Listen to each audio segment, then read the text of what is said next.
Hello, everybody, and welcome to the SDHQ podcast. I'm your host, Noah Kopetsky, CEO of Steam Deck HQ, here with Liam, who runs Gaming on Linux, one of the biggest and best Linux blogs all about gaming. Liam, how are you doing today? Yeah, I'm good, thank you. You finally pinned me down for an episode. I know I'm feeling really proud. I've got you in a couple ways lately. I got you on Reddit as well, so I'm feeling pretty good about that.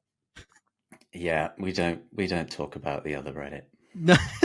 Yeah, I would say I would agree with you, but the entire last episode of the podcast was basically about the Reddit drama. So, I mean, I would like to say that, but I uh, basically just went on and on about it. Which, if you're not sure what happened with Reddit, Steam Deck HQ got blacklisted. You can check out the last episode to hear more of the details. I won't go into it here though, because we've got our own slew of topics to get to today, and we've got some pretty good ones, especially when it comes to our future debate.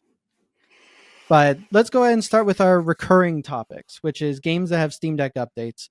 There haven't been a ton that have had like personal Steam Deck updates. There's like one or two that I could find, but there's been a solid amount of updates that have come out that have affected how games run on the Steam Deck. So I want to start with probably the biggest one, with the Star Wars Jedi Survivor, which just got its ninth patch, which was huge. Now this one took out the de novo DRM and put in some extra frame rate. Was it frame rate improvements? And it is actually playable on the Steam Deck now, and I It, was really surprised by that. it's quite funny though that they removed Denuvo as well, didn't they, on that one? Yeah. And it's got performance improvements and Mhm. Denuvo removed. You know, people always say like Denuvo doesn't cause issues, but No, and it's weird because I remember all of their last patches, and every single one of them said that they had performance improvements.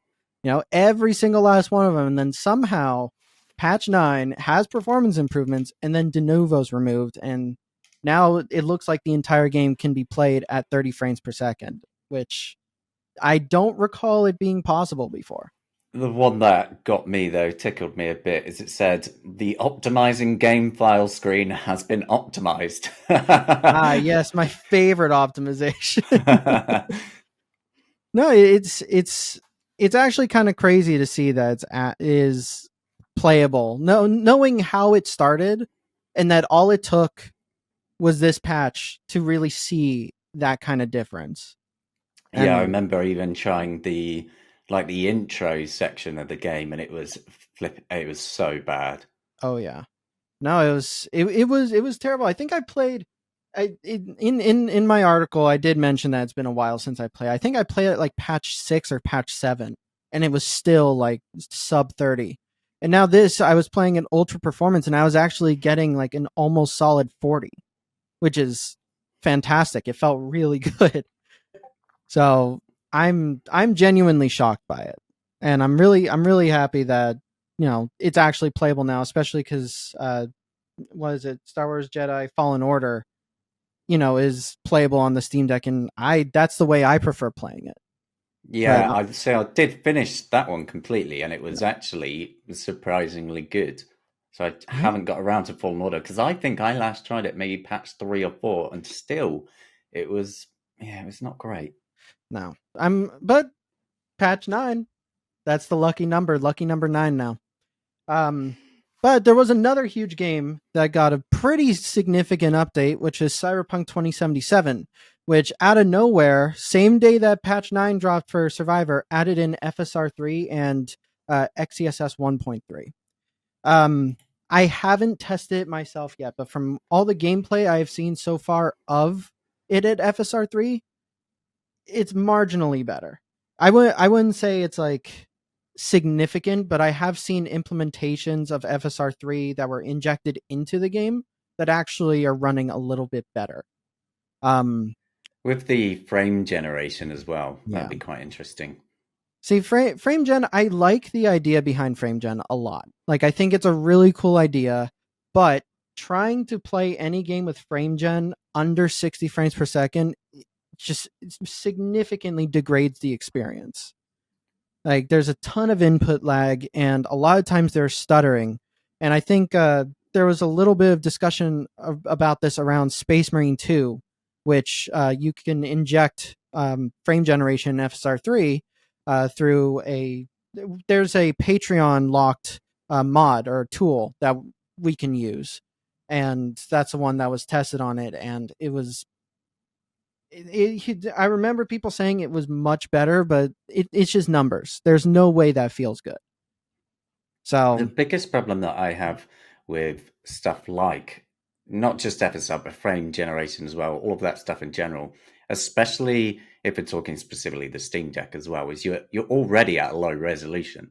yeah, It's bringing it down even further. And it's like you look at videos people are doing and they're saying, oh, it runs so much better. But it's like you look at it and you can see so much ghosting and yeah. artifacts, and it doesn't look good. I don't understand how these people are, hyping these things up when they look I like think that. I think it's just kind of for lack of a better term, kind of a crutch of PC gaming. Because especially PC gamers, I think frame rate plays a very big deal in like how we want to play our games. And while I completely understand that as, a PC gamer myself, you're playing on a limited powered handheld that's able to punch way above its weight class a lot of the time. So to me, those kinds of compromises make sense. Like I'll play any game you put in front of me, I'll play it at 30 frames per second if it's on the Steam Deck. I have no problem with that because I understand it's a handheld, and I think a lot of people are still chasing that, it's still a PC. So how can we make it work? That actually kind of goes into another game that released recently called Lollipop Chainsaw Repop, which is I call it a remaster, but it might actually be closer to a remake because they did make a lot of changes. It was originally released in 2012 and then just got released yesterday on Steam, remastered with, a bunch of gameplay, visual, and, audio improvements. But the game runs horribly and there's no in-game settings. And when I made a whole video about it, and when I made the video, I didn't change any settings because there's no settings to change. But then you have to if you really want to push and get a better frame rate, you have to exit the game, go to desktop mode, find a specific INI file, and you have to change some values on it, which is a nightmare, especially if you're going back and forth to test. And it's like, look, I understand, but all you have to do is just lower the resolution a little bit, play the game at 30 frames per second, and it's got all the visual features and it looks crisp with FSR because of that comic book aesthetic. And I mean, why push it further when you're going to make so many more compromises and have to go through all of that just to change the settings? It's kind of insane that we're over halfway through 2024 and games are still releasing like that with settings that you have to Yeah. go into files for. It's Yeah. madness. I'm shocked that it's still that it happens at all. Like you would think that like especially on PC that's just commonplace. Have in-game settings. What annoys me more though, more than anything, is text sizing. Like I play a lot on Steam Deck, but I have a pretty big screen here as well. I do a lot Mm-hmm. of gameplay on the desktop as well. I may not have the best eyes, but with the glasses, I can see really, really well. But even so, sat this close to my monitor, a lot of text sizing is just too small. And it's like I'm a bit like I have to pull myself forward to read what some things say. And it's just I don't understand how it's such a basic thing to allow you just to make text that little bit bigger, but it's still not a thing. I think there's only a couple of games where I can kind of understand the text size being a little bit smaller, which is like, Grand Strategy or 4X games where there's a ton of text all around. But even still, I feel like there's got to be ways to allow you to increase the UI size or increase the text where, it might be a little bit more polluted, but you can actually read it. I'd rather my screen be full of text than having to squint to read it. Now, that's very fair. But since you did bring up text size, there was an update for this game called the Crush House that got some increased font sizes for the Steam Deck in a new update. Yay. What was it?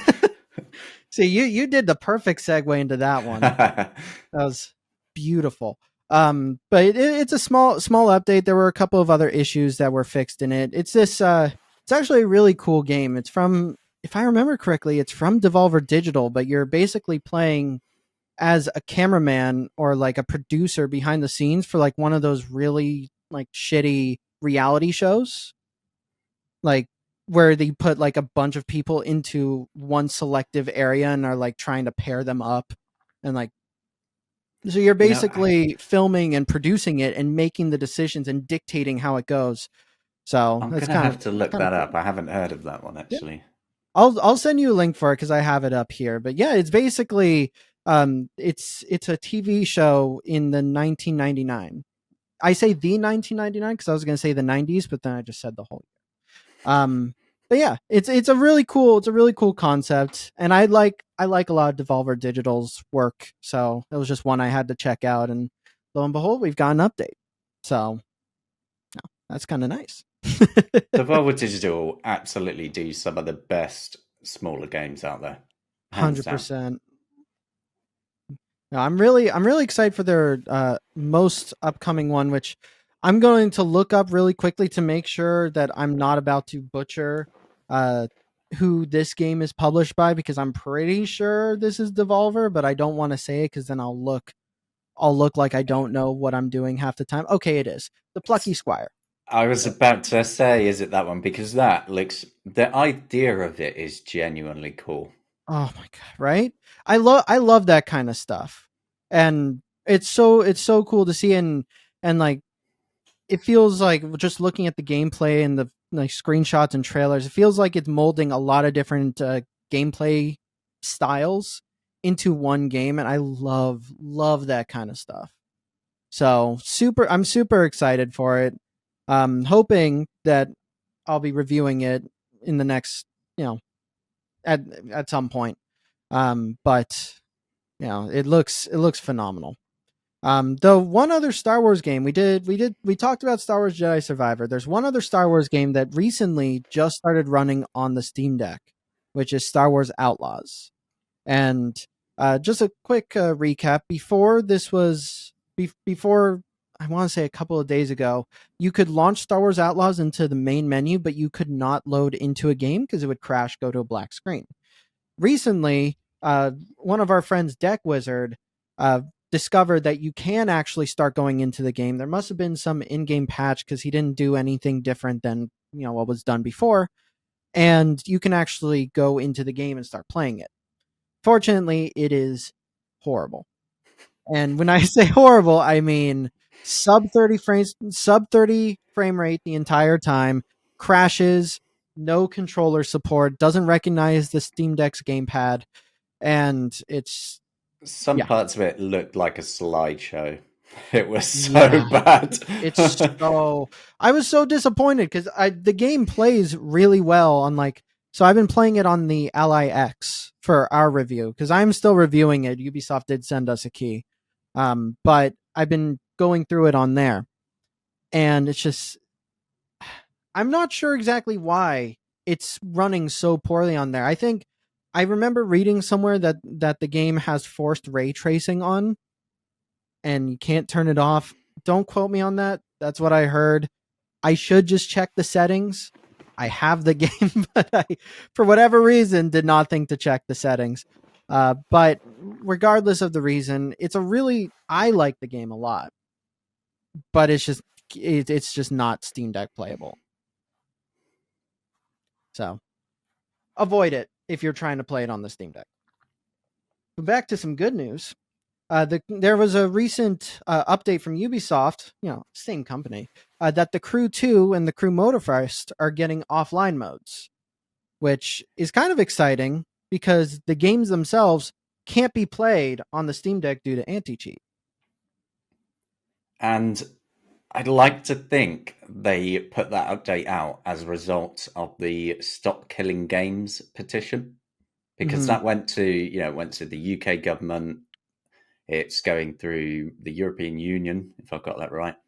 Mm-hmm. And it just seems interesting timing because that was completely ridiculous. You got people paying for a full price game. The original Crew it was a normal full price game, and Mm-hmm. they just cut everybody off, and that just Yeah. simply shouldn't be a thing. It's No. incredible how they're just allowed to basically get away with it. Yeah. I mean, it's kind of there's a lot of developers that do that, and especially for like older games as well. And one of the big ones that kind of irks me from time to time is how Nintendo's stance is on emulation, because there are so many games that they have released in the past that would just be lost, like, and most likely never be touched. Like, I highly doubt we're gonna see like a remaster of like Star Fox Adventures, but I love that game, and now I can play it again through emulation. But them trying to fight so hard against emulation, we'd find so many games that are just lost. We'd be What's losing a ton kind of. of insane though is on that subject when so I do have a Switch as well. I mean, I have basically everything at this point. Yeah. The way they're really slowly trickling out these titles on, their online system. It's a subscription, isn't it? You have to pay for Yeah. it as well. But they're doing it so slowly. They could put them up really, really quickly because it's all emulated. Mm-hmm. No, for whatever reason they've slowed down even more with their, like, I remember I thought they in the beginning, when they announced like Nintendo Switch Online and the whole like console, like older console games, I thought they were putting out new games like every month. And then they've now I just barely see it. Like they do like maybe 3 or 4 new games like every 3 or 4 months. Was it They never could that good? Am make I mistaken? they could make so much more money if they wanted to, really. I But know. they they don't really have anything else though. Obviously, they're unlike Microsoft and Sony now more so as well, releasing more and more on PC and doing much more on PC. Nintendo are so locked down, and I think in a way for their business, it's for good reason because otherwise people will go elsewhere. They make so much money from Yeah. look at the amount of Switches they've sold. Oh man, I don't think it's gotten to Wii levels yet, but it's phenomenal. Like I'm actually really excited to see them have a resurgence, because I think I attribute it more to them that like people look at handhelds more favorably because of the Switch. That kind of started that revolution, and then there are other handheld PCs, and they did exist before the Steam Deck, but the Steam Deck really like brought the market in. Yeah, Made it much more 100%. consumer friendly. Yeah. Well, you had a lot of devices from like GPD, A and Yeah. Neo, Yeah. Lomex Player, and there's probably lots of other companies I'm forgetting about, but Yeah. they're like doing some of them do like 2 models a year. It's absolutely freaking nuts. And then Uh, Steam just came along and went, "Here's one don't get me model, well, don't get now me started two, on iNeo 6 models in 1 year, all with the same APU. 6." That's nuts. Like, That is absolutely mental. That this is what's always bugged me about them because yeah, they have very slim margins, and that's why they do it. They have to keep pumping out this hardware to make their mhm, money. But it worries me on the support standpoint because you go to Steam, you get the LCD or the OLED, they're going to have support for it, they're going to have parts, they're going to keep mhm, updating it. yeah. You buy something like that, and a year later, they've already moved on. Mhm. No, and one thing that I was really happy about, like the Steam Deck specifically, is actually I like how they did their. I call it a mid generation refresh, which that's a whole other debate. Whether you actually, let me ask you: do you consider the Steam Deck OLED to be a refresh or like a mid generation jump? Like It's something like the PS5 Pro is to like the PS5. it's no, it's more of just a refresh, really, more than anything, because if you're going to think about it in terms of like the PlayStation, like the PlayStation 5 and the Pro, Mhm. that has a very dedicated and clear performance jump, whereas the OLED is, well, from what Valve basically said, that's the model they kind of wanted to do originally. Mhm. And yeah, a lot of the internals and stuff are different, but the performance is about the same. Better battery, and I mean it is the better model, obviously, Yeah. but it's more just a small refresh. Well, No, I think that's fair. I don't know. I don't know. I've always kind of considered it like a pro version. Obviously, performance aside is about the same, but almost every other part of the OLED has been touched to some degree. So and especially with the screen changing, I think that was probably the thing that got me the most. Is like having the screen change to me is like the equivalent of a gigantic performance jump because the change between LCD and OLED screens is phenomenal. So Yeah. I guess to me, I've always considered it kind of like a pro version, and maybe it's partly because I'm looking at it from a PC standpoint as well. Because if you're doing a PC mix with a console, it's going to take longer for a newer handheld to come out to justify a jump. I don't want to have a new handheld every year. Because there are going to be every year. There's been sizable performance improvements with CPUs and GPUs. I mean, Nvidia's releasing their 50 series this year, and that's going to be a sizable performance over the 40 series. And it's just it continually happens, and I just don't want to see a handheld coming out every year, with like just those small little improvements. I want to see it closer to a console, but maybe not as long between them. So like, Steam Deck 1 to Steam Deck 2 happening like every 3 years. Well, you've got the new AMD Z2 Extreme coming out next year, and Yeah. that is going to be really interesting, especially the way Mhm. AMD were talking about it. I believe it was Digital Trends that broke the Yeah. news on that one, and they quoted them basically talking about the battery life playing. I believe it was Wukong, and they Mhm. wanted it to go from somewhere like under an hour to like 3 hours, and that was one of the focuses of it. So I think that in terms of performance and battery life is going to be quite a nice boost. It'll I'm be gonna really be interesting. I'm gonna be interested to see that. I've I'm still on the fence of whether I like the Z1 or Z2 Extreme line versus something like the regular mobile chips like the 7840U or 8840U. I want to see. I want to do a closer comparison because as far as I know, they're basically the same chip. There's like maybe one slight difference, but essentially they're able to do the same exact thing. So I'm kind of curious why the difference.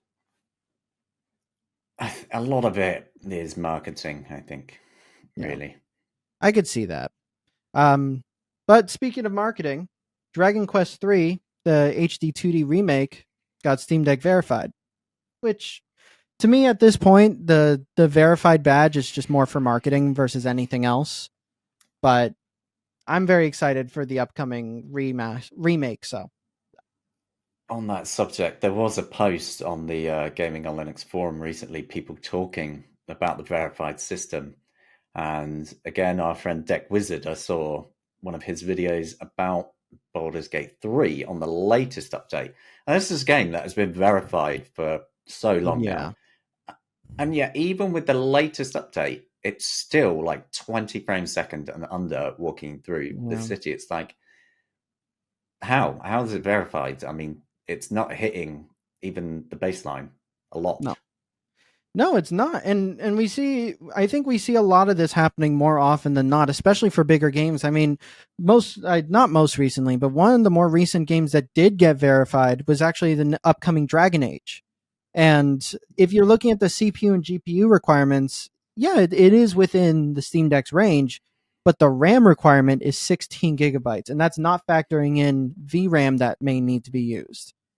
Any other game that I've seen that has that big of a RAM requirement will crash on the Steam Deck, no matter what. Black Myth Wukong, same thing. It had 16 gigabytes of RAM that it needed. You needed to use like a swap file or like cryo utilities to just circumvent any crashes that you might get from RAM usage. So it makes me that worries me about Dragon Age, but also worries me that Dragon Age, if with that possibility, could get verified months ahead of its release. I mean, And it's good that we're getting more and more developers that are doing that, and that's a good thing yeah, because it means someone somewhere is actually doing some pre-release testing. That is hmm exactly the kind of thing that we want. But talking about that RAM issue, it's been an issue for so long that I'm still amazed it hasn't been properly solved yet because yeah, you had lots of verified titles like Horizon Zero Dawn, Last of Us, God of War. God of War was the worst one for it because I 100%ed that on the Steam Deck. It was one of the first games I think I did on it to completion, Mm-hmm.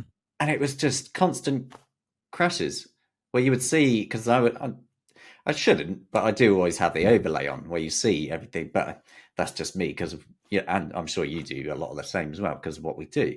You Mm-hmm. like to see, oh, this is a bit of a dip here, sort of thing. Yeah. But you could see the RAM just suddenly shoots up and then boom, its crash is dead. How are these verified? Like, how was this an issue even to begin with? And I really want Valve to be more open on the testing. And I mean, you've written a whole thing about this before, and I'm in full agreement on all of it. I mean, Yeah. it's really problematic, and it's Mm-hmm. not something they can hide from because you can go anywhere, whether it's Reddit, your site, my site, anywhere. People are talking about it all the time, even now. I think I can understand why they have the system in place. And I actually like the system itself. I like that there's something there that can note whether a game is playable on the Steam Deck, and it's really quick and really easy, and people can just look for a check mark and boom, there you go. My biggest issue with it is their wording, their exact wording of what the verified label means, which is a great experience. And I think they're testing for something where they can say, oh, this is going to be great. But I don't think that's what they should be testing for. They should instead be testing for, does this run? Can you open it? Do the controls work? Are you able to load into a game? That's it.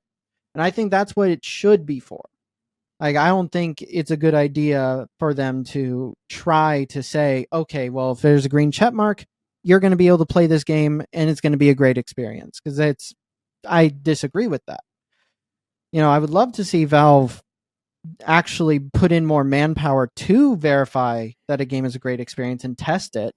But I don't think that's something that they're going to do. It would require a lot more manpower and a lot more testing to be done. And, with the hundreds of thousands of games on Steam, it's not possible. You'd be going into like traditional console level of verification then as well. And Exactly. that would slow things down dramatically, I think. And Mm-hmm. they'd have to bring in more staff. And for Valve, yeah, they could obviously afford it, but it's the Steam Deck probably doesn't have a massive margin for them either. No. And I don't think they would do it, really. No. It doesn't make sense. Like you said, they cut how many tens of thousands of games? No. So I mean, but that's why I think asking them to do, like, change the wording is much more feasible for them, because it doesn't require any extra testing. It doesn't require more manpower, and it could actually lessen the amount of time that needs to be spent on a game. But the thing is, they might actually only be spending that amount of time. We don't know, because they're not as transparent about their testing methodology that I would like them to be. I think pretty that's clearly also a lot of it is automated, though. that's what I'm thinking as well. Yeah. And which is fine. I mean, in the end, that's why, my site exists. That's why I'm able to do this, is because they don't do it.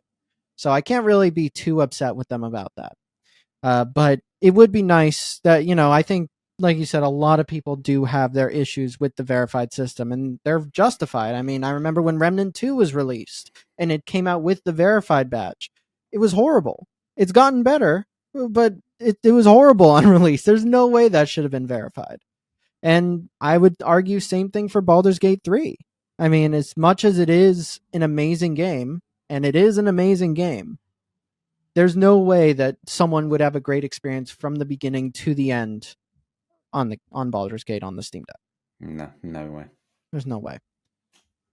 But tangents aside, that's all our recurring topics. We still have our main topics to get to, and that was that was a lot. But let's go ahead and start off with probably one of the bigger updates that happened for the Steam Deck, which is the new Steam Deck client. Now, this was a hefty one, and there was a bunch of different improvements and additions that were part of it. But the biggest one was the new Steam families, which I admittedly have not used a lot of. I have not gone through it as much as I probably should. But one of the things about it is the family sharing changes, which is something that, we do sometimes, and with Steam Deck HQ, if we have to do a video and someone else is reviewing it, and we only get one copy of the game to review, we have to share it through an account. One of the things that changed with family sharing is that, as far as I'm aware, you should be able to play games from other family members' libraries while playing a game on your account, which is not something that you could do before. Yeah, the original system was just rubbish, to be blunt. I mean, there was really absolutely no reason why I can't play Bloons TD6 while the kiddo is playing a completely different game. That's true. Whereas originally it would lock the entire library, and you'd get I think it was like a 5-minute timer to shut your Yes. game down before it would just launch you out of it. It was Mhm. just madness. But this is a lot better on that mechanically, where you can play different games individually, and if multiple people own it, then multiple people can play, which again is as it should be. But the other Mhm. problem is, in a way, it is a fair bit more locked down as well, because I've already seen loads of complaints on it, because the way Steam family sharing is done is very specifically like a traditional family in a single, family unit in a single home. Whereas now, if you're outside of that, you're kind of locked out of it again. Really?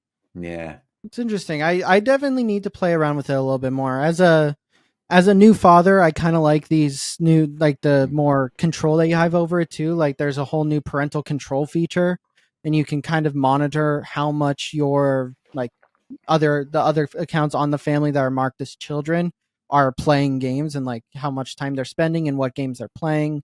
I think that's really cool. And then there is like a child purchase request feature, which I think is great too, because what if you're letting your kid use your account and you have your card saved in Steam and they just start buying stuff. It's So this quite way an they can essential go. feature as well. If you think about it, considering the Steam Deck, it's a portable. A fair amount of kids are probably going to be playing on them. And if Yeah. they're going to do any future Steam Deck 2s or anything else, then you need proper parental controls like that, which Hmm. again, I'm kind of amazed this wasn't a thing a while ago. Hmm. There's a lot of things that I think as well, that Valve does with Steam that is just insane compared to every other like DRM. Like there are features in Steam that are nowhere else on any launcher or any console in existence. Like I feel like they innovate a lot more, and I feel the same way about the Steam family system. Like yes, there are issues with it, but I don't is there any other console like the PlayStation or Xbox? The Switch might, but like, is there any other console that's allowing you to have this much of a, I guess, control and sharing your library with other accounts? Well, everything else kind of has physical media, though, doesn't it? Which is quite different. I guess that is true. But I don't know. I mean, like, look at the new PS5 Pro. I mean, they're basically going discless at this point. And yes, that you can buy the extension or like you can buy It's like so the add-on stupid. where it's a disk drive. I'm very much disagree with that, but you can do that. And yeah, I guess that's true too. But I feel like most consoles are now heading towards diskless and I all think digital. Nintendo will be the last one. I would be surprised if they ever go completely digital, Yeah. because physical sales for Nintendo especially are huge. I don't think they will give that up. I think it's much more likely that Xbox will first and then PlayStation will follow suit. But they'll be pretty neck and neck. They're kind of both already doing it, aren't they? Because the Yeah. PS5 Pro doesn't have a disc drive, and there's those newer models of the Xbox Series that also don't have a disc drive. Mhm. There's the Series X that has like I think it's like a 2 terabyte drive, but there's no That's disc drive. right. The new one, it doesn't have a disk drive? I hope I didn't just make that up. Here, I'm sure I've seen that.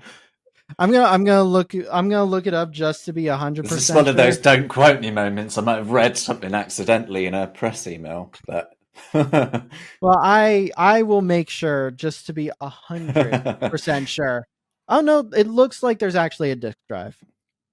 I'm gonna look real quickly, but here, let me send you a link. You tell me if this is it, because I might be looking at something completely different, but this is what I thought was the new uh is the new Xbox Series X, and it looks like there's a disc drive there.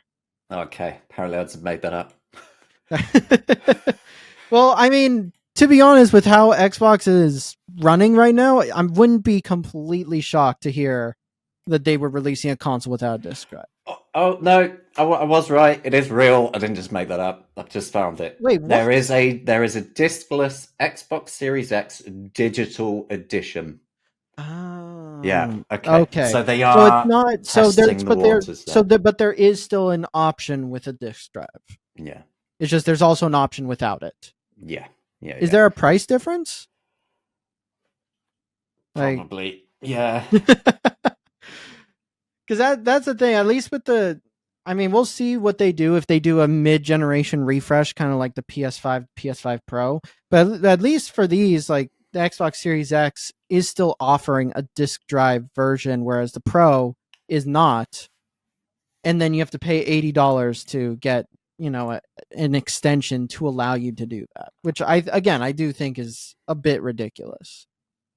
But I am glad that we brought this up, because this brings us to our big debate. So I'm pretty sure everyone has heard that the PS5 Pro, was announced and shown off, and it's $700, no disk drive, no vertical stand, and so total is like, might be closer to $780 or $800 in the US, but in like the UK and Europe, much more. Like they did not keep price parity. The pricing is absolutely insanity. Isn't it like $912 over there without any vertical stand or disk drive? It's something ridiculous. It That is it's just eas- not it's good value. it's crazy. But basically, when I saw that, I like what they're talking about. The tech is really cool. Like PSSR, I think that's going to be really underrated, but that's going to be a big feature, kind of like how DLSS is to Nvidia, or to PC, I guess, in this case. But all it did was make me think, damn, Valve really should put out their own console like they did before. And they failed before, and there were a lot of reasons why they failed, and I've gone into them in an article. But when I posted about it initially, this was, I want to say, a couple months ago. Liam actually mentioned that he would rather see the second generation of the Steam Deck before a Steam machine. And Yeah. I kind of want to talk about that a little bit, because I'm in the exact opposite corner. I want to see a Steam machine more than I want to see a second generation Steam Deck. So, Liam, talk to me. Well, I've been around, obviously, a long time with all of Valve's Linux stuff. I went through, Mhm. the original Steam machines, the Steam Link, the Steam controller. I saw all of it. I saw all the mistakes. And with the Steam Deck, they obviously did a huge amount right, announcing Proton years before it, getting that into a stage where it could run a lot of games. Mhm. And yeah, if they released a new Steam machine now, then it would probably do a lot better, because there's actually the games people want to play available thanks to Proton, which is, Mhm. yeah, great. But I think the Steam Deck has only been really the success it is because it's a handheld. Uh, Hmm. and yeah, you can dock it and use it as a console, which is actually kind of the primary way that I use it nowadays as Mhm. well. Um, but there's still so many problems. Like anti-cheat is a wild problem to have at this point. And if they're going to be releasing something more like a traditional, TV unit console, that is something that is going to have to be sold for it to be a success. Can you imagine if people are sitting down and they're going to load up, let's see, their favorite EA games? Here's a good one. All the Battlefields, no. The FIFAs, or no, it's FC, whatever Yeah, they nowadays, didn't because they they lose that license? Yeah, they're also a no, and yet they're some of the absolute biggest games around. Mhm. They even put their stupid anti-cheat into Plants vs Zombies Garden Warfare. It's like, Yeah. why? It's See, just I'm actually hopeful for EA because you're right. They put their anti cheat into way more games than they probably should. But then, weirdly enough, they just don't for other games. Like a lot of their single player experiences, obviously, they don't put the anti cheat in, but like they've even started getting rid of, having to go through the EA app. Like the Dead Space remake did not have to. they And also Dragon Age, the Veilguard got verified, they with. updated. There's that co-op game. I can never remember the name of it that I really want to play through at some point, but Is they it A publish Way it. Out? Oh, Or It Takes Two. Is that what it's called? it's from the same developers of A Way Out. It But takes two, yeah. they specifically removed. They went back and actually removed the EA launcher from that as well to make Yeah. it better. So yeah, in some ways they do good things like that, but Hmm. when it comes to all the multiplayer games, which are the big hitters, they're going to be the things people are Hmm. going to want on a home console. It's going to be a massive problem, and it's not just that. I mean, I think we overlook a lot of issues that Steam has because they are the best launcher on PC. They Hmm. do a lot of cool stuff that we like Proton to make all these games work across Steam Deck and desktop Linux as well. And they made the Steam Deck, and that's generally amazing as it is. Yeah. But look at all the technical issues we've had over the years. They release, stable updates because they update so much, and I can understand why these issues always slip through. But there are always these huge glaring problems that come with a lot of the updates. Like I was playing Telltale's The Walking Dead recently Hmm. on my Steam Deck. I was maybe an hour in, and all controller input just completely died. Like Steam input just went, no, I don't want to do this anymore. I'm fed Hmm. up with this now. And I was just there like, you couldn't do anything. You had to just completely shut it off. Now, controller input completely dying. That's not going to fly on a traditional home console because you don't even have a touchscreen to try and quit everything. It just, just there's so many from little issues to bigger issues that I Hmm. don't see a traditional console working yet. See, so there, those were some really good points. I will say, like you have a great point. I think a lot of people do overlook some of the technical issues that Steam still does have. Like one of the ones that I encounter a lot, I cannot look at my screenshots if I'm not connected to Wi-Fi. Like I can't look at any media in any way whatsoever. It will just endlessly load if I am not connected to any internet. And I'm not sure why. It's screenshots, they're local, but it just will not load them at all. So there's definitely issues that Steam has. And while they do a lot of great, there is, the other side of that coin. But I still do think a Steam machine would work. I think it just needs to be put into a different kind of context. So I think it would have a wider adoption. I think what the Steam Deck actually did was start to bring people into seeing PC that could have a console experience from it. And I think that would make people feel a little bit more comfortable, especially Steam Deck users themselves feel more comfortable. On top of that, we're connected to the PC ecosystem still. So any games that you've bought on the Steam Deck, you can now play on a home console experience. And I would rather have, a more powerful home console that has cross purchasing, which it would. So Hmm. I think the Steam machine goes perfectly with the Steam Deck, as how like a PSP would go with like a PlayStation 3, where there were some games where you could buy on PS3 and you would get the PSP version or PS Vita version. I think it was the Vita, PS Vita version for free. And this is essentially that same concept, but you're just buying in on PC, which is already going to be more than likely cheaper because you can get the games from, official third party retailers or bundles and things like that. I think, money wise, it would even out. As for Valve making money on a return from the hardware, I don't think they would. I think it would be something similar to the Steam Deck where they're either breaking even or they're cutting out a loss and making up for it with Steam sales. So that's something that they would have to put into perspective as well. Anti-cheat wise, I agree. It's ridiculous that we still even have this problem, that people are still doing these kernel level anti-cheat and there's just no Linux alternative or compatibility in any way whatsoever, especially if there are games like Destiny 2 where it uses BattleEye, which is compatible with Linux, and for whatever reason, no. Which I am very curious about, because like, why not? I would play personally. I would play Destiny 2 so much more if I could play it on the Steam Deck. So They probably look at it a similar way to Tim Sweeney from Epic Games does, because it's not a lockdown system. Like, all the consoles are completely locked down. Windows itself is completely proprietary and locked down.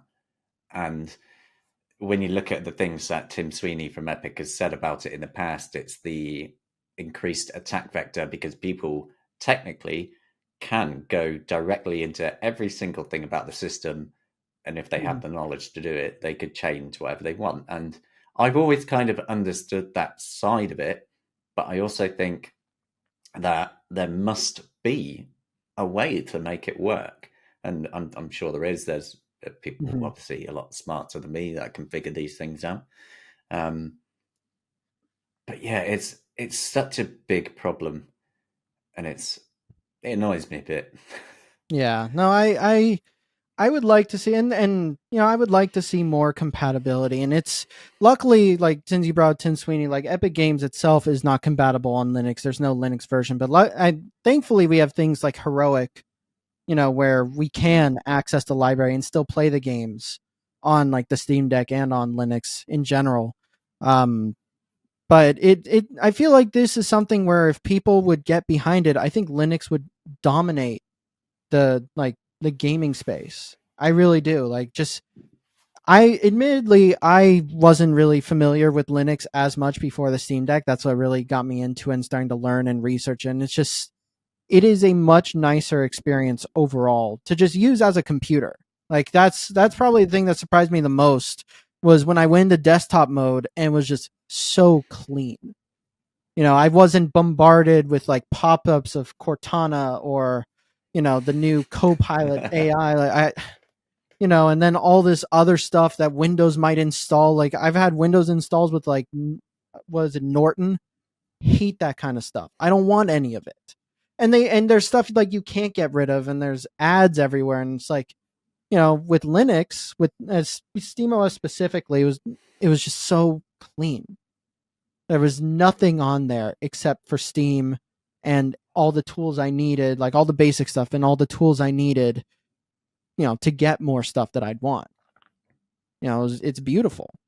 And Windows is like, I know I am biased, obviously, but Windows is getting worse with this kind of thing over the time as well, because you've got these AI features. Well, they call it AI anyway. Okay. There's no intelligence there. No. That feature that takes screenshots of whatever you're doing. And that's how is that not like a huge privacy concern? Like, how could that have gotten as far as it did to actually be announced as a feature? Yeah. Like, that blows my mind. Like, because if it's taking all those screenshots, every detail of your computer is being saved, and all it takes is one hacker, and he's got all the information about your computer. And like, all you've had to do, like, you put in, like, you're logging into your bank, you put in the password for 2 seconds. If you click that you want to see the password instead, like the black circles, to make sure you put it in correctly, the hacker has your password. And that's all it takes. And you didn't do anything other than just use your computer normally, and Windows is the one causing a privacy concern just by screenshotting it incessantly. I can't believe that it even got as far as it did. Yeah, and then obviously there was that huge backlash, and they pulled it back a bit, but now they're carrying on. And for the last like headline I read on it is like, it cannot be uninstalled. I was like, what? That's ridiculous. And Like it's, how yeah. I just don't understand. Do you know why Windows would do something like this? Like why they have this feature? Like what is the purpose of it exactly? Because I can't think of one reason I would want all these screenshots. Like, It's supposed to be a productivity feature because you can, over time, they're going to expand on the capabilities of it, where you can search through your day to find something very specific that maybe you can't remember or whatever. And I can kind of understand from a search engine point of view that it might be mhm. useful in a way, but still, it just creeps me out. I just don't. It just feels like there's so, imagine you have an entire day of someone sat there watching what you're doing, every single thing that you did all day. It's Yeah, I would like to weird. not have that. Yeah. Like, I just like maybe I could see it if they were doing this when those features were ready, but those features aren't ready yet. Like they're just releasing it where there's just screenshots. And to me, I even as a search engine, just to go back and look, like I don't see the justification. I would much rather, them associate like, put in something where like you specifically use a shortcut and it'll just in the background take a picture. But you're the one that directs it, not the OS. So it's just it's too weird for me, and it makes me want to switch everything over to Linux only because I hate it with a burning passion. Because again, I wasn't there a time where they were saving it like as like text files, like it was something super easy that you could access. Oh, Like they're literally the just pictures. yeah, and it's just Yeah. someone could just go onto your computer, take the folder, or just Yeah. look through it. That's it. It's just Like there's amazing. no encryption. Like there might be now, but like just the fact that it was so I very much dislike it. But back to Steam Machine versus Steam Deck. Having I think that having the Steam Deck actually makes the Steam Machine more likely to be successful because it is introducing people to that kind of space. And yes, I think part of it is definitely the Steam Deck being a handheld, and that might be why it's sold so well and Valve has been doing so well with it, is because they essentially revolutionized that space. But I think depending on their marketing and how they're showing what the Steam Machine is, I think they would be revolutionizing that as well because you're creating a cross handheld home console ecosystem where they talk to each other, and there could be the cool little features too, like there's a way to connect the Steam Deck to the Steam Machine wirelessly and use it as a controller for the Steam Machine. I think if they could put those together, it could be a real heavy hitter against other consoles, even with some of the issues like some anti cheat not running on there, and some of those Steam client bugs definitely need to be ironed out. But I think it's definitely possible. I'll tell you what, I'll agree with you on one condition. They make a Steam controller too. Oh yes, all they have to do, all I want them to do, just take the screen out, just take that screen out, put these two together. I would be happy. This gamepad is exactly what I want from a controller. Yeah, it's I comfy. It's want good. what is it? I keep forgetting the word, but it's the joysticks. Um it's the joysticks being in the same exact position on both sides. I just can't remember the word for it. You know what I'm talking about? It's like because most controllers are like this, and they have a joystick up here and a joystick down here. I like having the joysticks both up here, in the same position. I just can't remember the word. I don't really mind. The only time I've really properly minded on that is on the Steam Deck because you have to think it's heavier. It's about where you're holding it. It Mm-hmm. makes more sense to have them up there. Otherwise, Yeah, if they were like that way, you'd be holding it really weirdly. that's Which is true. when we've seen that there's a couple handhelds that are coming out that have the joysticks like that, and I'm like, how do Yeah, you hold that? I know it's a little bit weird, but I just want it to be, even if they're like above, like, or they're below here where the joysticks are right here, or they're up here. I just want them both in the same spot.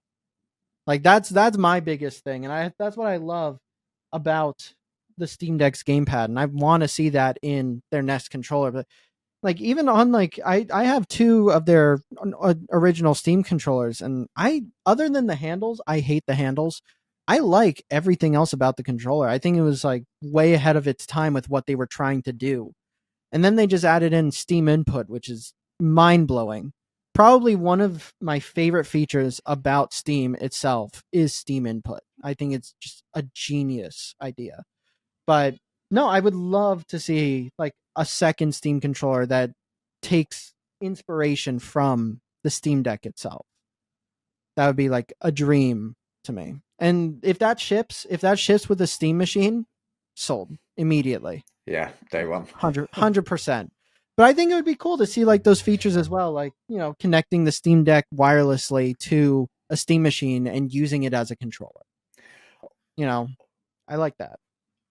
The other thing that is just suddenly twigged in my memory is you think about the consoles, and they have all these dedicated applications for things like YouTube, Netflix, Disney Plus, and the Mm-hmm. list. I mean, the list has only increased over the last few years as Yeah. every company and the dog wants their own streaming service.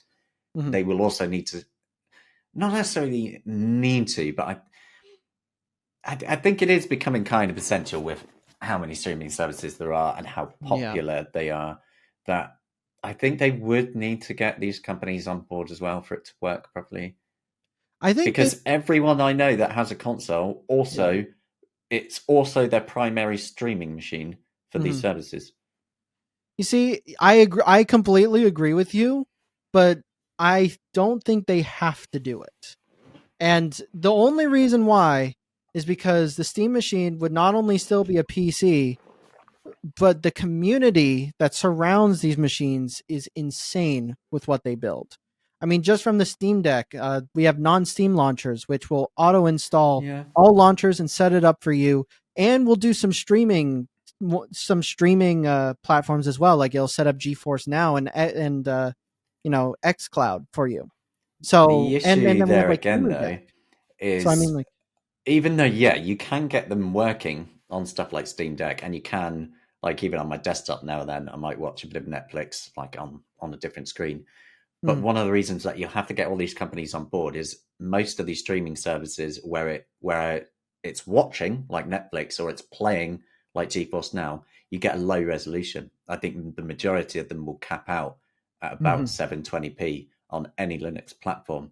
So yeah, you could get it to work if you go into a desktop mode or whatever. But you have to get these companies really on board if you're going to want a higher resolution, which you're mhm, generally going to need if it's going to be a home console strapped to a big TV. mhm. Like most people's TVs nowadays are probably at least 1080p or higher. Yeah. I think so. This is something I'm not 100% sure of. For deals like that, do these companies have to be paid to get their stuff like optimized or like ready for these platforms? Because like Netflix on PlayStation, for instance, did PlayStation have to talk to Netflix and like pay them to actually get their stuff?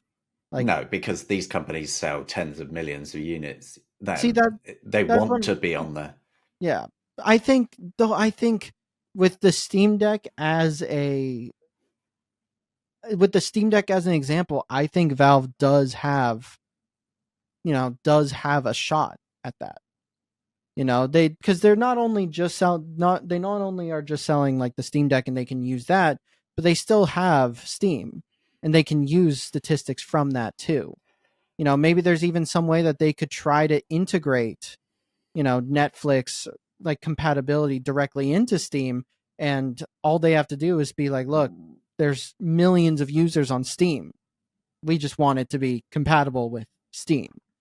I don't know if it'll be super successful because I do remember when they tried to integrate like videos and movies into Steam, and I think they still have it there, but it's just Yeah, that didn't work very well. no, it's just not as apparent. Like it's not as like a big feature. But it's still there. It's still possible. Like there are still like episodes of anime that you can buy on Steam. Like I have seen it. It's been a while, but I have seen it. Um, I thought they got rid of all of it. there were definitely still some there. I'm gonna have to look. This was a couple months ago, but I think they don't have to bring back video. They just have to bring back applications or software, and they kind of already have that with some game engines Well, that are on there, there. yeah, there's lots of things that aren't actually games on Steam. Like, yeah, Yeah. there are a few game engines there, like Critter, Hmm. the painting app that's on there. There's loads of apps on there, and yeah, it would be easy enough for all these companies to launch their apps on Hmm. it, and that would be good. They have everything they need. It's just the main issue is the DRM. DRM Hmm. strikes again. It's they have it on a lower level for Linux platforms, so you don't get the higher resolutions. Hmm. It's just I'm hopeful like maybe they could talk to the companies, see if there's something that they could work out cuz I really do think like I would much rather see a Steam machine over the Steam Deck 2. I know there's going to be a Steam Deck 2. I'm super excited for it. I'm very pumped to see the improvements and I really hope that they stick with like OLED and bigger battery that they do have and a custom APU to really maximize the hardware that they're getting. And there's going to be some great improvements, but I really want a home console that I don't have to rebuy games on. I want something that can integrate with Steam and that I can just take the games that I purchase on here or I purchase on my desktop and just play them on my TV like super easily. Like Steam Link is cool, but I like local. The counter to that, though, really is kind of an obvious one. It's like, well, you can already buy that and do that right now, can't you? I guess theoretically you could get a computer, and just hook it up to the TV. I think but I think Valve has a shot at really doing something I guess more affordable because they can subsidize with, you know, they can subsidize with what is it with Steam. Maybe sell it for a little bit less, like we said, break even or at a slight loss, and sell for cheaper, but have a lot of power in it. I don't think it would be as powerful as like the PS5 Pro or anything like that, but I do think that they could create a computer that is geared towards the home console that is more powerful than you would be able to get for like building a PC or buying a pre-built PC for the same price. Well, if you go by how many people keep posting about it on Reddit, I mean, they would sell quite a few anyway, I think. I mean, I'd buy one. Yeah, no, it'd be an instant purchase for me. Again, my biggest thing, cross purchase. I think that is something that Xbox has started doing, and I think that's genius of them to do. And I think being able to do that, with Steam, with PC games on there. I mean, I have a library of 4,000 games. I would buy a Steam machine for every TV in my household. Just knowing that I can play those games that I've invested in anywhere without having to purchase them again. Because like I can't play like if I bought Ratchet and Clank on Steam, but I don't have it on PC for some reason or a PS5 for some reason. I have to go rebuy it. I don't want to rebuy it. It's a $70 game. I don't want to. So I think that would be a big selling point, especially for me. But I think for a lot of people who've gotten accustomed to Steam through the Steam Deck who weren't before, and even people who are on PC that just use Steam, you know, as their preferred like launcher DRM. I think it would be very appealing for Valve to do, and I think they would be more successful, especially if they follow the same rules that they did for the Steam Deck, which is making it in house, don't have a ton of different versions, and have a clear marketing standpoint. Don't the Steam machine was too complex, too many distributors and people building their own, too many different configurations, and it was so confusing. Now, I think if they corrected all that and followed the same methodology as they did with the Steam Deck, I think they might even outsell the Steam Deck to some degree. I suppose there's always the possibility. Yeah. I mean, they've at least proven themselves in hardware now Mhm. properly. So with that and with Proton to actually run the games people want to play, Yeah. they would stand a reasonable chance, I think. I really think so. I think this is one of those things where like they would really take over more than we expect. And again, it's just follow the same things that they did with the Steam Deck. Like I think what they did with the Steam Deck was perfect. They didn't pollute with tons of different versions. They made it in house. They used a custom APU. It was very specific hardware with only SSD changes, and they had a clear, concise message with what the Steam Deck was. It's a portable PC. That's it. And I think they crushed it. But how do you translate that across to just a machine that's just going to go under your TV? The To, message is I think the message is just too broad. I think it would be tougher than with the Steam Deck. I think that's for sure. And I think there has to be some refinements to the client, and especially the new big picture mode. I think there needs to be a lot of refinements to that. Um, but I do think it's possible that they could market it as a console PC instead of trying to go portable PC. It's not a portable PC. It's not a console. It's not a computer. It's a console PC. I think if they tried to create that, that would be a more successful line of thinking, because they're not just creating a console. It's still a computer. It's still a full PC, but they're molding it, or combining it into what could be an evolution of what consoles are at some point, because consoles themselves are kind of getting closer and closer to PC in general. So I think they would just basically be skipping the line in a way. Yeah, well, you might be right on that. Well, That's just my thoughts. They're gonna do. I really want them to do a Steam machine. I don't know if they ever will. I think they would be successful. It's basically a guarantee that they're going to do a second generation Steam Deck. So it's just a matter of time before they start talking about the details of that. And I am really excited. I really hope they stick to like a custom APU and like really fine tune the internals, because I think that's part of why it's so successful, is because you save so much battery playing games on there versus like even the Ally X. The Ally X is finally like on par with the Steam Deck's battery life, but it's almost double the size. So yeah, they were able to go on par because they juiced the hell out of the battery. They went from 40 to 80. So yeah, but it's getting essentially the same amount of battery life as an OLED Steam Deck, which is 50 watt hours, and so 30 watt hours less. Then all you have to do is put an 80 watt hour battery into the Steam Deck, and it's gonna be insane. So like I think a part of how they're able to do that is Linux, but the other part is that they customize the internals instead of just sticking in, parts.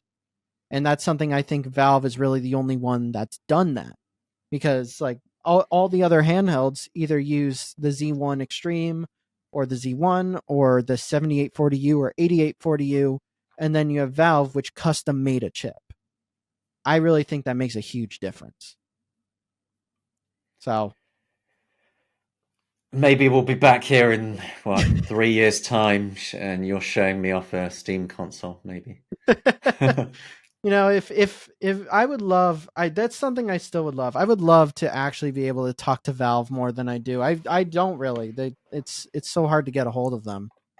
I would love to talk to them, because I'm a huge fan of their work.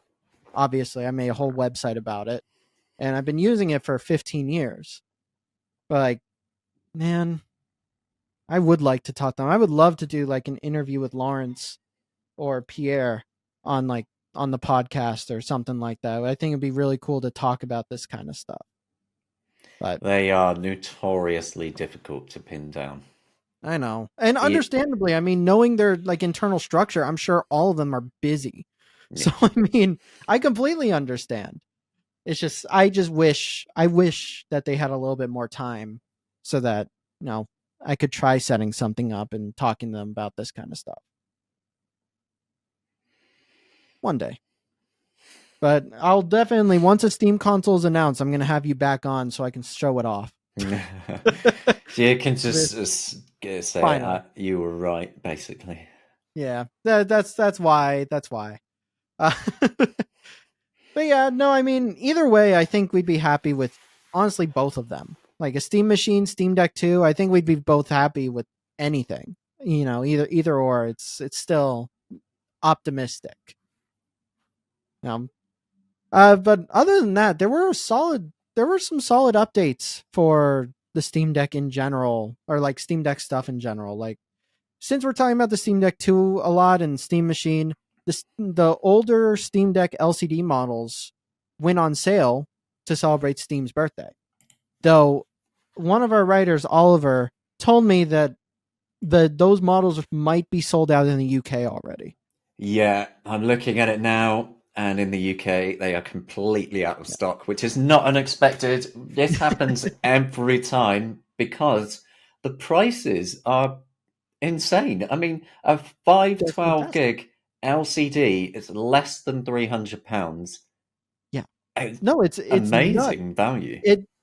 It's nuts, especially when you consider like a Nintendo Switch being around that same price. And It's just you're getting a Steam Deck which can, you know, emulate Switch games, which we don't recommend doing. We like you, Nintendo, please. We're all for emulation, just no piracy. And as far as I can tell, like there's really no need for emulation for Switch games yet. Um, but either way, yeah, just the sheer amount of power and port like what you get from that purchase over like a Nintendo Switch is insane. So like in the US it's around $336 for the 512 gig, and for the 64 gig it's 296, I believe. But even still, like less than $300 is nuts for the device that you're getting. And that's the anti-glare as well. Yeah, It's the just, 512 is yeah, like so much better. it's a no-brainer. Like if anyone's on the fence about getting a Steam Deck, this was the perfect time to do it. And I think we saw that, like you just said, it's sold out in the UK. It might be sold out in the US. I can't check because I'm in Indonesia, but I'm sure that if it hasn't sold out yet, it will be soon. Because again, it's an insane price for one of the greatest handhelds to exist right now.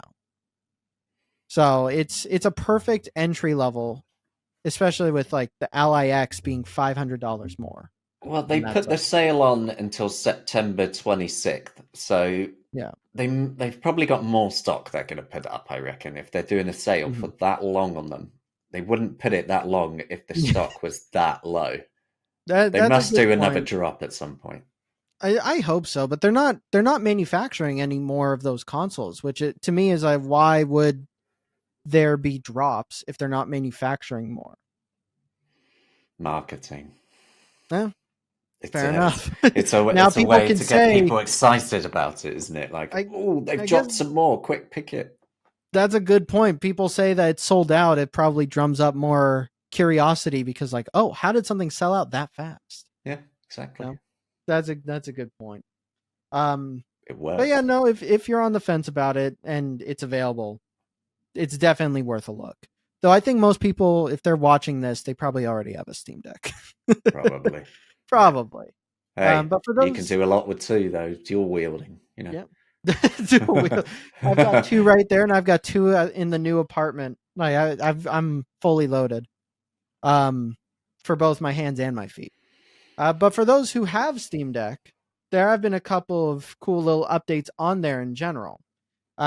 Starting with like a smaller one that I'm more aware of. Proton Experimental got a new update that fixed Hunt Showdown, which broke after its 1896 update. And there were a couple of other little improvements with it too. APB Reloaded is now playable. Some controller support has been fixed for some games. Yakuza 3 and 4 is now going to be playable if it wasn't before. It says on some setups, so I highly doubt that's for the Steam Deck specifically, but the Yakuza series is great. But the Hunt Showdown being fixed was probably the highlight for me, because like I like Hunt Showdown, but I played it more on the Steam Deck than on my desktop, which is saying a lot because first person shooters are not the best with a gamepad.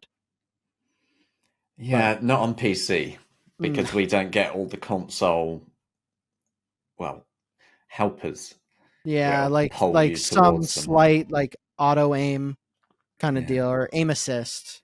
Yeah, it It's feels it's true. playing first person shooters on console compared to whether it's a PC desktop or the Steam Deck, it feels so different. Feels Yeah. almost wrong. But I grew up playing consoles, so it also is it just gamepads, and it's why I like the Steam Deck. It's just more comfortable for me. Yeah. No, I get it. I think I started gaming with a gamepad, and then I switched over to PC as like my main, but I still always went back to controller. So it wasn't anything that was very, I guess, insane for like when the Steam Deck trying to play like keyboard and mouse games on the Steam Deck. It still felt okay to me, but it is a little bit like I think for most people who've only played PC, it's jarring. For me, it's not that much. Um, but just playing first person shooters, I got so used to it with keyboard and mouse. It still feels a little bit weird, specifically just for first person shooters, because I almost never bought them on consoles because keyboard and mouse just felt so much better. But I prefer playing on them on the Steam Deck because handhelds, I will play anything on a handheld.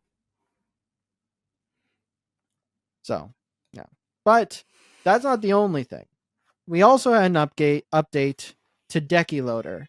So for those who don't know, Decky Loader is a framework that you can use to inject plugins into the Steam client, which is what we use for like CSS Loader is a very popular one where you can change how your UI looks on the Steam client.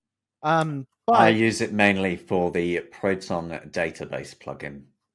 It's mm, so useful. Like we had the chat earlier about the rating system for Deck yeah, Verified, but if you get Decky later on, get the Proton database plugin, it's much more accurate. yeah, You it's know, really really useful. And I think really right now that's probably the only plugin that I actually use. it's okay. Well, I think there's going to be a second one soon because we're releasing our own plugin. So Ooh. yeah, I know. But it's I've teased it a little bit, but it's basically just you'll be able to see like our recommended settings for games in the quick access menu, whether it's on your library or when you're looking at a game on the store page. So before you buy it, it'll detect if it's a game if it's a game we've reviewed, you can see recommended settings for it. And it'll show our news and stuff and all that fun stuff. But I'm not here to, talk about our great plugin. But you covered the update before I did. So do you want to tell us a bit about the 3.0 update itself and what it's bringing to the table? So a lot of it is well, none of it's really user facing. So it's Decky loader updates are often quite difficult to talk about in general, anyway, because it's more about the plugins themselves, isn't it? Yeah. Um, but the most important thing from the 3.0 update should be that it's a lot more stable now, because they Mhm. did have a few issues in the past with like boot loops and it just Yeah. disappearing on you constantly. Like that was a big one as well. But Oh because yeah. of the way they've rewritten it, it should be a lot more stable. People in general should just have a lot better experience. Mhm. And the other side is the rewritten API for developers. So I'm kind of hoping that we get a nice little resurgence in plugins as well, because it should be a lot easier for developers to actually make plugins now and keep them up to date as well. So Mhm. fingers crossed, DekiLoader 3.0, we could see some good stuff there. One of the things that I read that I actually was really happy about was that it's more stable to use when it's not connected to Wi-Fi, so you can use it more. It's better when you don't have an internet connection, which was something that I encountered some issues with. So being able to use it offline, especially for plugins like Power Tools, where you can change like CPU stuff, or Decky Recorder, which I use to record gameplay footage. Um, being able to utilize that and work with it more often and more friendly in general is so much nicer. It's kind of odd that was ever an issue to begin with, though. It's like, It was it was why for does it me. need the internet? I know, but it was an issue. It was a weird one. Like for whatever reason, just it did not play well with me when my system was not connected to the internet, which half the time it isn't, because I am moving around or I am somewhere where the internet connection isn't great. So I just turn off the Wi-Fi. I never go into offline mode either, and I'm not sure if that's good or bad, but I just turn Wi-Fi off and then I just go into a game. Should work the same, really. Yeah, right. But Yeah. it's weird because there were some games I remember. This was years ago, like when the Steam Deck's first year in 2022. But I remember like starting this and like talking about playing games offline. Someone was telling me games that wouldn't work offline, but then I would just start playing it and I turn off the Wi-Fi before getting in, and it just worked fine. So I'm like, what do you mean? It works perfectly offline. I'm not connected to the internet, and it was because they went into offline mode specifically. So I think actually turning off the Wi-Fi makes the client think you're still online. You're in online mode, not offline mode. And there are games that will play when there's no internet connection as long as you do that. So I thought that was kind of cool to find out. Well, yeah, the offline mode is a very specific thing. Yeah. Like going back a while ago, you had to completely restart the Steam Deck to put it into offline mode. You couldn't Mhm. just select to go. And I always thought things like that was weird. It was like, well, why? Well, Yeah. what is it really doing that? I don't know. Yeah. I'm glad that they fixed that now. Like Yeah, that, yeah, that it's would have much been better great. now. Um, and then one of the last things I want to talk about was an update to non-Steam launchers recently. So we brought up non-Steam launchers a little bit ago, but there was an update to it recently that added in a nice way to back up your saves, and for not just Steam games, but for Epic and GOG and all this other stuff that you can download through non-Steam launchers using a tool called Ludus AVI. And I did not think that there was a way to do cloud saves with it, but apparently he did introduce a way to connect it to like a cloud service, so you can back up all your saves through all these different launchers. Yeah, it's basically bring your own backup cloud backup system. Yeah, It's great. I think it's genius.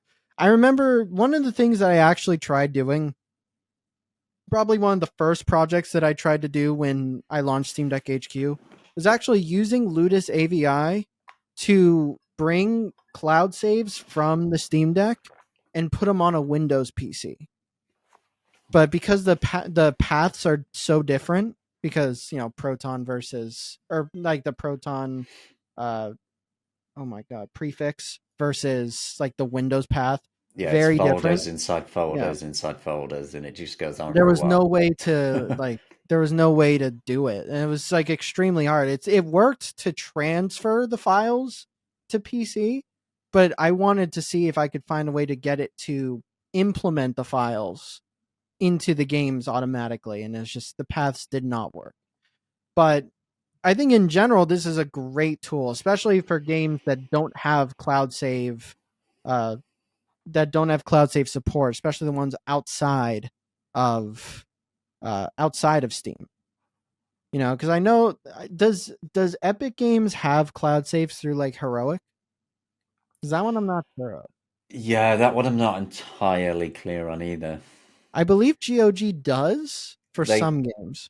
did have an update that for GOG Yeah, they sorted that side of it out. yeah, But yeah, I'm not sure about Epic. no, I not don't sure. do a lot of gaming outside of Steam, really, because every other launcher is just such a nuisance. I mean, this is why Valve win. They just kind of they either stay out your way or they give you a feature you want to use. So it's just like Yeah. just have my money, you know. Yeah. No, I mean, I know I've talked to you a little bit about this. I've brought it up to other people. I know it's controversial, but genuinely, with all the features that is in Steam, I feel like they're the only company where, while it is still a lot, that 30% take is more justified. And it's a controversial take. I want developers to have more money. Like, I could see why. Like, I disagree with the 70-30 split for smaller projects. Like, I would like to see, because I think right now Valve is doing like where they'll bring it down to like 80-20 or 75-25 when you hit certain thresholds. Yeah, But like, that's I the bit feel that like it always should be got the me. opposite. Like, Yeah, I it think it should is. be like maybe like 80-20 until you hit like a million, a million in like gross revenue or net revenue. And then it goes to like 75-25 or 70-30. That to me makes more sense, because I Because want smaller developers need to make a living too. right now, what they're doing is basically rewarding developers who are already doing really, really well by Yeah, saying, we're going to take a bit less from you. Whereas it should be the opposite. Like, we're going to take a bit less from you. So maybe you could do more and then sell more. So, exactly. but I whatever. think I think in one way they're appealing to the bigger companies so they don't leave. Yeah, But at the it, same time, 100%. I don't think there's a chance of them actually leaving. I mean, the only one I can think of that left, or there's two, which is EA, and then they came back, and then Ubisoft, who did leave, released their stuff on Epic, and now they've started releasing their stuff again on Steam. It's just a little bit late. So, like, in the end, everyone comes back to Steam anyway. So why do they need to keep appealing to them?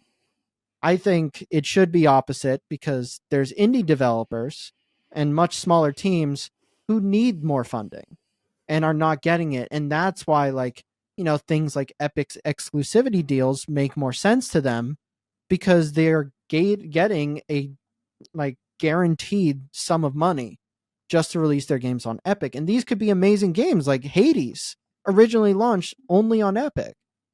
Yeah, it Like, definitely bugs me when people you see some pretty hateful stuff online when developers do some sort of Epic exclusive deal, but it's like I totally get it. If it's a case of not having enough funding to even make the game, or your studio might close, just take the money, go exclusive for a year. You've made your mhm, game, you've made your money, and hopefully you've made enough where maybe you don't need to do that again. yeah. See, I disagree with exclusives as a whole, especially on PC. I hate that practice, but I also understand it. And I understand, and I never hold it against the developers who do take those deals, unless they're like bigger companies that don't need them. Like, but smaller indie teams, like when Hades went Epic exclusive, I understood it. Like, I didn't like it. I wanted it on Steam, but I didn't hold it against the team, because they're a smaller team. They're not a huge studio. Now they're much larger, and that's why Hades 2 is on Steam as well. But I can understand why they wanted to take a safer path because of these issues. Like, I think if Valve implemented like, an 80-20 split until you get to like a million in sales, and then goes to 75-25 or 70-30, it would be way less appealing to go those exclusivity routes, because your game's going to sell much more on Steam than it is anywhere else. So, yeah, I would like to see them do something opposite, but I know it's a controversial take. It's just, of all the DRMs that you can go through, Steam is so feature rich that it's the only one, and I include the PlayStation and Xbox ecosystems as well, and Nintendo ecosystem, that Valve Steam is the only one where I can actually justify that 30% take. And when you think, especially with the recording feature as well, that's so great. Yeah, I mean, come on. I know that other consoles have that as well, but what console has a full community, guides, a workshop mod? Like the whole workshop system is insane to me as well. Like it's so easy to get mods for games. So like there's no console or DRM anywhere that has that kind of feature. And then you have things like Steam Input, which is quite possibly one of the greatest features of Steam in general. And there's just there's no other launcher, there's no other DRM, there's no other console interface that does what Steam can do. And that's why to me that 30% is justified, because there's also like there's also other community features for the game specifically. You have badges, trading cards, you well, there's whole community pages. There's a lot that they can do, and they can take advantage of things like Steam Cloud saves, achievements, the usual stuff. But it's all there. Everything is set up and ready for the developer to use. And just, yeah, again, I don't see any reason why like that 30% doesn't make sense. So that's I'm biased on that as well, though, because running Linux primarily, I mean, they do Proton, they fund developers to work on various open source stuff. Like, I think when it comes to Linux, if someone's making like something that they want compatible on Linux, that 30% is way more than justified, because Valve is essentially the ones making Linux a gaming operating system. Yeah, 100%. Like, no, without Proton, there's just no way. But I think that's going to be it for our main topics for today. Was there anything else you wanted to talk about or add before we sign off?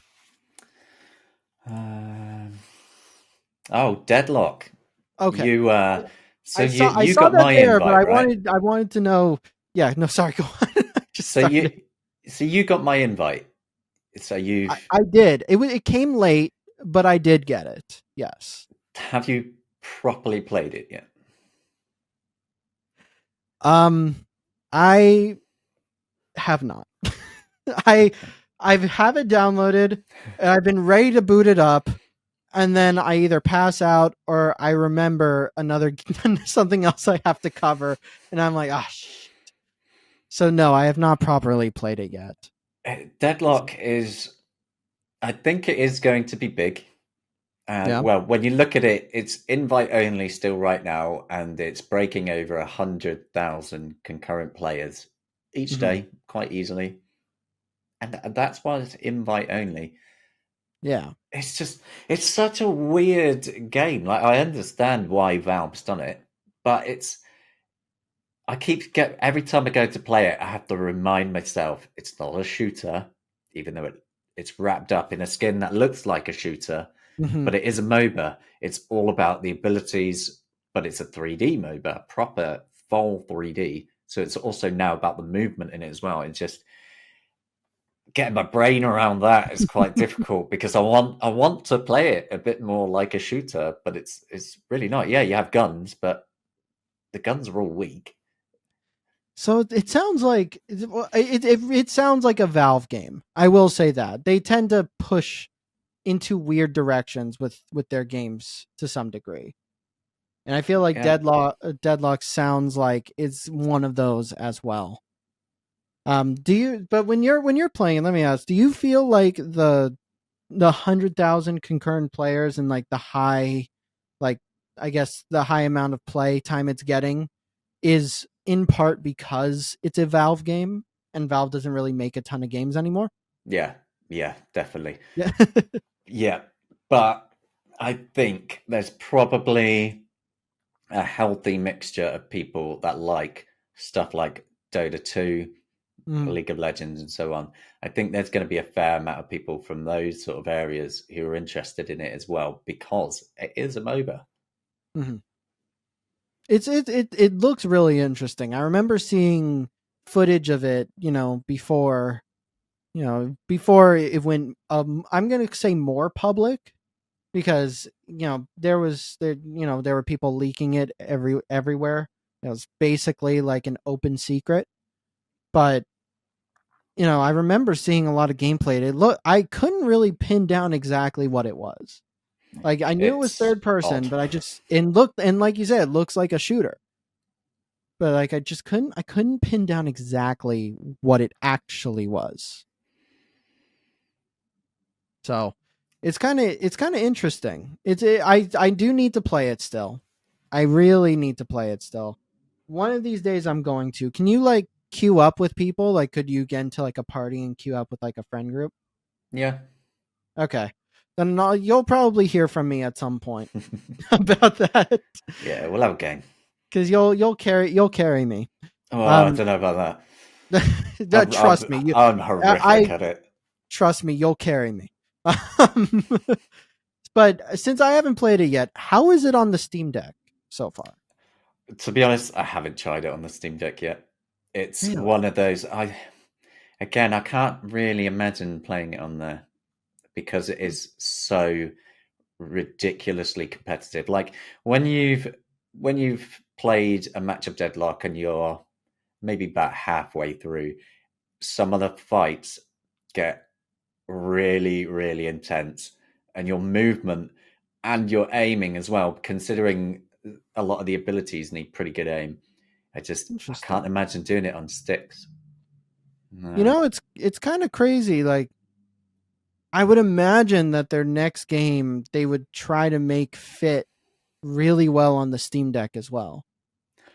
Yeah, it does make me wonder if when it's a bit further along, because it is still in development, maybe they're Yeah, going to that's true. add in some helpers for it, and maybe like a gamepad queue, or Hmm. they did kind of similar sort of things with Global Offensive before it was CS2. Hmm. So don't know, but yeah, I can't imagine playing it on the deck. Is would you say that it's more fun than weird? Because like you said, you kind of try playing it as like a shooter, but it's not. Like, do you still enjoy playing It's good. Yeah, it's mechanically it's really it? interesting. I'm just really bad at it. I was terrible at Dota 2 anyway, but I've got like I don't know 600-700 hours in Dota 2. Hmm. Most probably half of that was losing.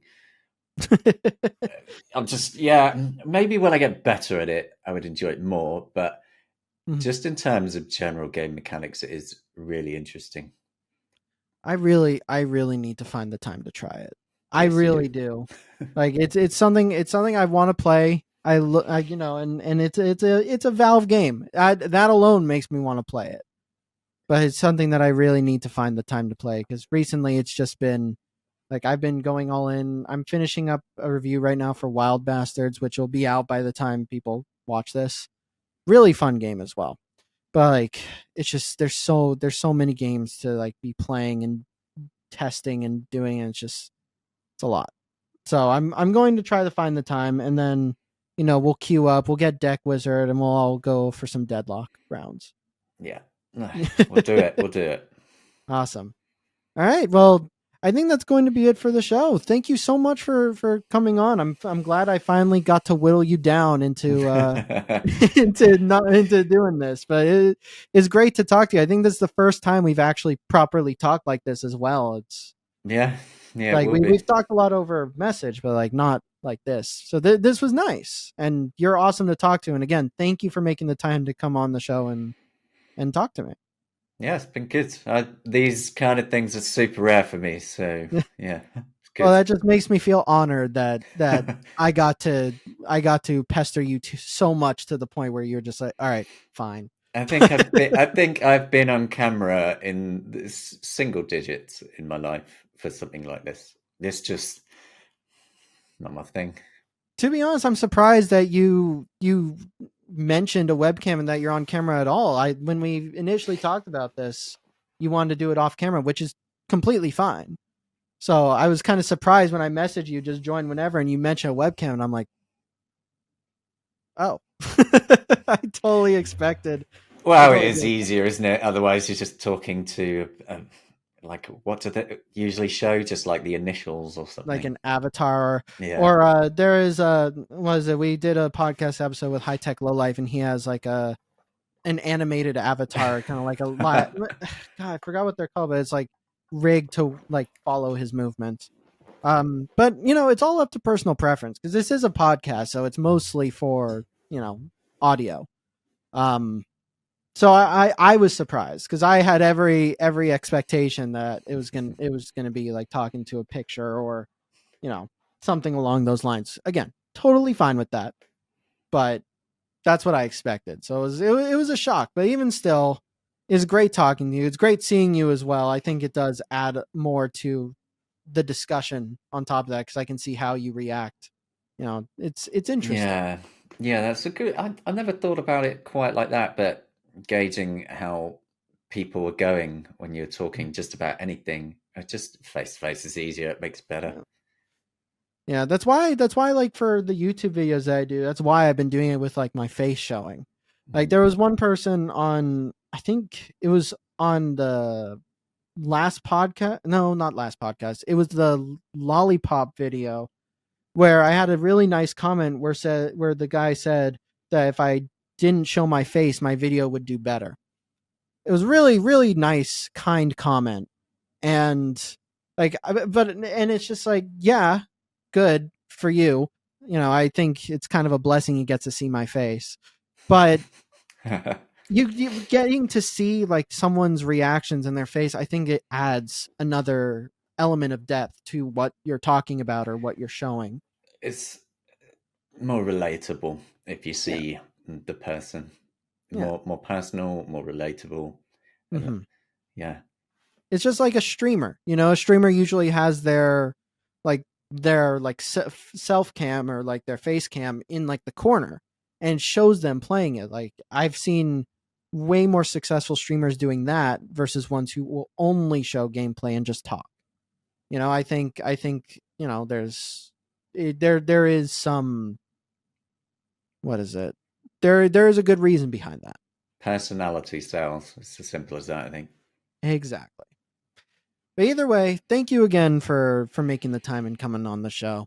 And as for everyone who's watching right now, thank you guys for sticking along and watching this episode. Uh, Feel free, please go check out Gaming on Linux if you are interested in anything video game related and really just anything Linux related. He is the best in the business. Definitely go to that blog. Seriously, would you classify as a blog or would you classify it more as like a press site? Because I've seen you call it both, and I think in like your like Twitter I bio don't you know. called it a blog. So I'm kind of curious because like I've always considered it more as an outlet, like a legitimate press outlet. I don't know. I don't really like to call it any of these words that people call it. They're just and Hmm. nothing really fits. I just Then what? yeah. How do you like if someone asks you like what gaming on Linux is? How do you describe it? It's a website. That's it. That's There you go. literally what I say.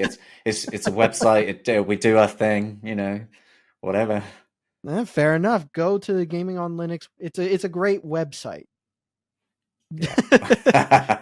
But seriously though, I highly recommend checking it out. I've been a fan of the site even before I started Steam Deck HQ because I was always curious. So it just grew exponentially more when I started doing this and getting more invested into Linux. Um, and also if you want someone who's just going to be straight with you, who's just going to be honest, that's going to be Liam. Seriously, it's one of the things I love most about him. It's just Yeah, it gets me in trouble though sometimes, it's but whatever. yeah, but that's what I like. I like when someone just doesn't like dance around the subject and is just straight and direct. And that's something I've always respected. And I know in journalism, especially, it is not super common. So that's a quality I really admire. So if you can, go check out Gaming on Linux. Great website. And that's what I'm going to call it from now on. It's a website. Um, and yeah, thank you guys for watching. If you want to see the full uncut version of this episode, go ahead and subscribe to our Patreon where we post all our episodes early and without any cuts in them. So if there's any cuts in this, there might be.